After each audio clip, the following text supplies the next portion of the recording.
बगीचा और चतुर मेंढक। एक खूबसूरत और हरे भरे जंगल में एक अद्वितीय बगीचा था, जिसे जादुई बगीचा कहा जाता था। इस बगीचे में तरह तरह के रंग बिरंगे फूल और अद्भुत पौधे थे, जो रात को चमकते थे। बगीचे के केंद्र में एक पुराना और बड़ा पेड़ था, जिसके नीचे एक प्यारा मेंढक रहता था, जिसका नाम मोनू था। मोनू को अपने बगीचे से बहुत प्यार था और वह हमेशा उसकी देखभाल करता था। एक दिन बगीचे में अचानक अजीब बातें होने लगीं। फूलों की चमक कम हो गई, पौधों की पत्तियां मुरझाने लगीं और पेड़ की छांव भी फीकी पड़ गई। मोनू चिंतित हो गया और सोचने लगा कि इस समस्या का समाधान कैसे निकाले। फिर मोनू ने अपने सबसे अच्छे दोस्त चिड़िया चूचू को बुलाया।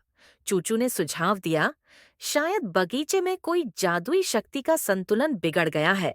हमें बगीचे के सबसे पुराने पौधे से पूछना चाहिए, वह सब कुछ जानता है। मोनू और चूचू बगीचे के सबसे पुराने पौधे के पास गए। पौधे ने बताया कि बगीचे में एक खजाना छिपा है, जो बगीचे की ऊर्जा को बहाल कर सकता है। लेकिन खजाना ढूंढने के लिए उन्हें 3 कठिन चुनौतियों का सामना करना पड़ेगा। पहली चुनौती थी सही रास्ते को पहचानना, दूसरी चुनौती थी सपनों की पहेली को हल करना और तीसरी चुनौती थी सच्ची दोस्ती की शक्ति को समझना। मोनू और चूचू ने पहले चुनौती का सामना किया। उन्होंने सही रास्ते को पहचानने के लिए बगीचे के संकेतों को पढ़ा और समझा। फिर उन्होंने सपनों की पहेली को हल करने के लिए अपनी चतुराई का इस्तेमाल किया।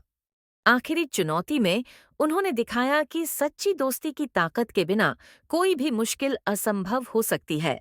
सभी चुनौतियों को पार करने के बाद मोनू और चूचू ने खजाना ढूंढ लिया।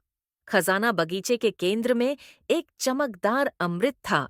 जब उन्होंने अमृत को बगीचे में डाला, तो बगीचा फिर से खिल उठा और उसकी पुरानी चमक वापस आ गई।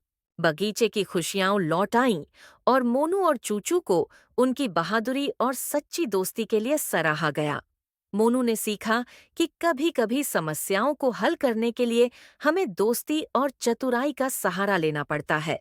संदेश: सच्ची दोस्ती, समझदारी और चतुराई से किसी भी समस्या का समाधान किया जा सकता है। जब हम मिलकर काम करते हैं और एक दूसरे की मदद करते हैं, तो हम बड़ी से बड़ी चुनौतियों को पार कर सकते हैं।